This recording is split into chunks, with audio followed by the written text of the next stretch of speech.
एक महत्त्वाची बातमी आहे। कर्नाटक सरकारनं अलमट्टी धरणाची उंची वाढवण्याचा निर्णय घेतलाय आणि त्यामुळेच पश्चिम महाराष्ट्राच्या पोटात आता गोळा आलाय।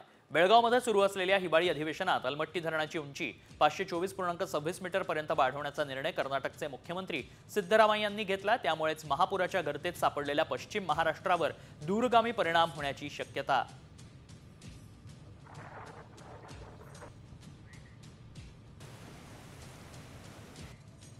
अलमट्टी धरणाची जर उंची वाढली तर निश्चितपणे सांगलीमध्ये पुराचा धोका वाढेल आणि ह्या अलमट्टी धरणासंदर्भात तत्कालीन मुख्यमंत्री कैलासवासी विलासराव देशमुख होते तेव्हापासूनच या अलमट्टी धरणाच्या संभाव्य धोक्यासंदर्भामध्ये इथं काही निर्णय घेतलेले आहेत, त्याची अंमलबजावणी होणं गरजेचं आहे।